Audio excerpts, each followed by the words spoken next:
So the subject of today's video is going to be the idea of a Ponzi scheme, and we're going to talk about what exactly it is, how they work, and potentially how you can sort of avoid running into that problem, and they're not something that you ever want to have happen to you. Now, if you're unsure or don't know what a Ponzi scheme is, it's effectively a financial scam. And while they are rare in the finance industry, they do happen. And effectively how it works is an investment fund is set up.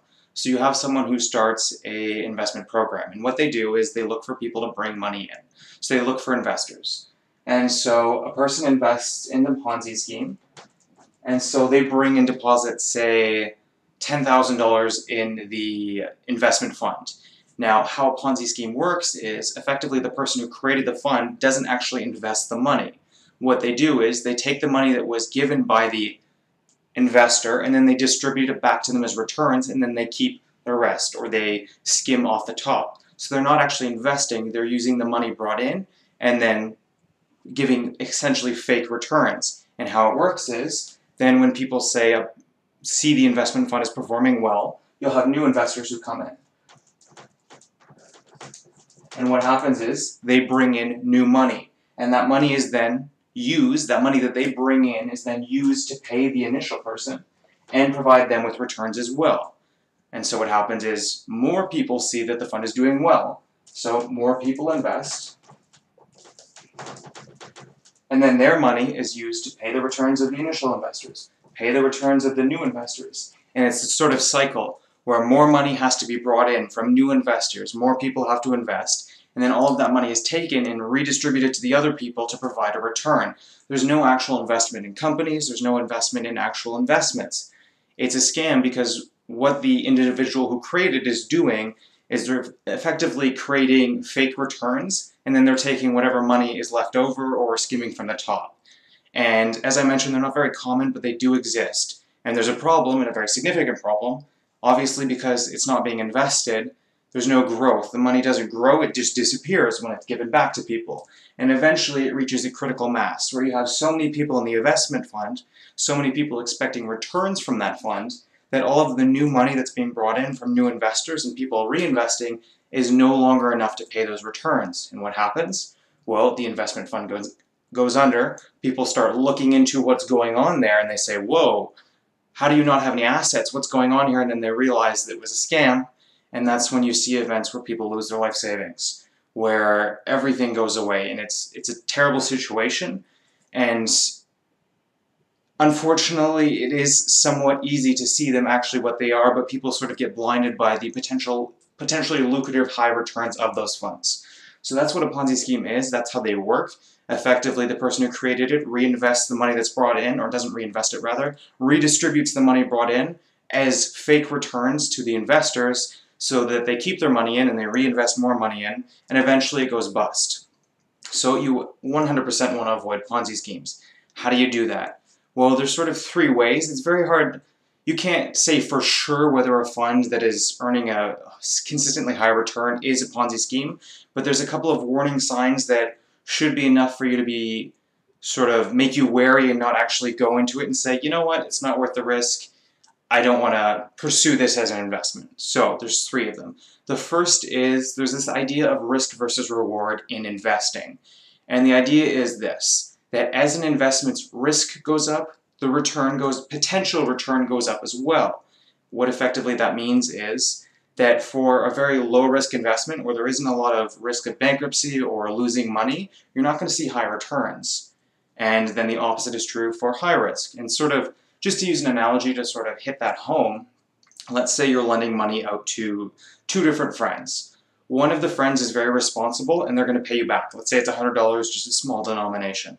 You're pretty sure they're going to pay you back, so you might lend them that $100 and say, you know what, just give me a coffee when you pay it back in a week, whatever it might be.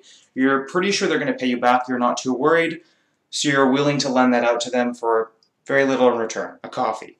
Now, let's say the second friend who's asking you for the $100 is very risky. They're not very responsible, and you really are unsure whether you're going to get that $100 back. You might say, well, I'm not just going to lend you this $100 for the coffee. I expect you to actually pay me the initial $100 back plus another $50. because there's a lot of risk associated with that. I'm not 100% sure you're going to actually pay me back, so I want you to compensate me for that risk. So the same thing applies in that analogy to the investing world. When you have very low risk investments in low risk companies, you're not going to see high returns. Companies that pose a high amount of risk, they have to offer you a higher potential return in order to get that investment and get that money. So how does that play into Ponzi schemes? Well, with the Ponzi scheme, typically you're going to see above average returns, and they're typically consistent as well. So when you see above average returns, ultimately you should be seeing a high risk level associated with the fund as well. Because if you're seeing high returns, you should theoretically have high risk in that fund as well.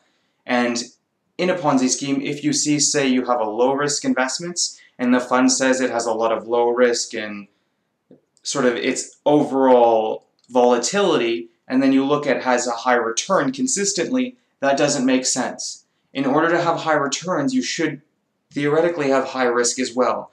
Those match up, and if it doesn't, over a long period of time, that should be a warning flag right there. If you do not have a high level of risk, you should not be expecting high returns consistently. Second thing, tying into that consistency. Consistency can be seen in investments, typically in things like bonds, which provide consistent interest rates. But when you're seeing high returns, typically you're going to be invested in things like equity and other stocks and things along those lines. And those things don't provide consistent returns. They're varied. They fluctuate. When you see something where you're consistently, say, getting 20% every year, that should be a warning flag too. It is possible for a fund to do well over a couple of years. And history has shown that individuals like Warren Buffett have consistently beaten the market. They've done better in it than the market, but they do fluctuate in value.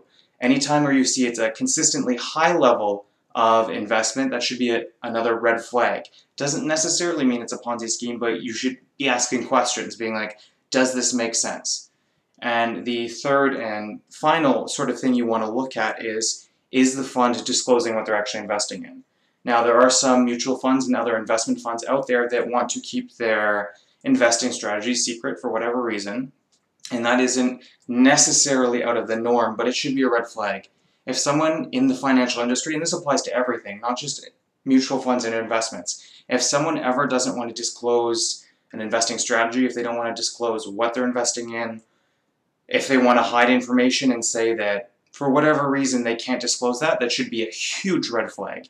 They may be valid. It may be a specific investing strategy that they want to protect, but you want to protect yourself first before their interests, and so you want to be wary of that. So those three things. If you look at an investment fund's risk rating and it doesn't match up with the return that you're earning, that should be a red flag. If the return is consistently high and consistently in a consistent amount, that should be a second red flag. And the third red flag is if the fund is unwilling to disclose what they're doing with the money that you're investing. Those are sort of three big red flags that you want to look out for. Again, Ponzi schemes aren't that common, but they do happen. And when they do happen, you have the potential to lose everything. A lot of people have lost retirement savings, and it will devastate you if you do fall for it. So be careful with investing. And the biggest thing is always ask questions. Never be afraid to ask questions. And if you're not satisfied with the answers to those questions, move on. Don't take that risk. So hopefully that explained what Ponzi schemes are. Effectively, they're a scam where the person who created them is just using the money, new money that's invested, to pay the original investors. And if you do get into a Ponzi scheme, you're likely to lose everything you invest. So be careful. As always, if you do like the content, very much appreciate shares, likes, and subscribes. Helps me out a lot. Have a great day.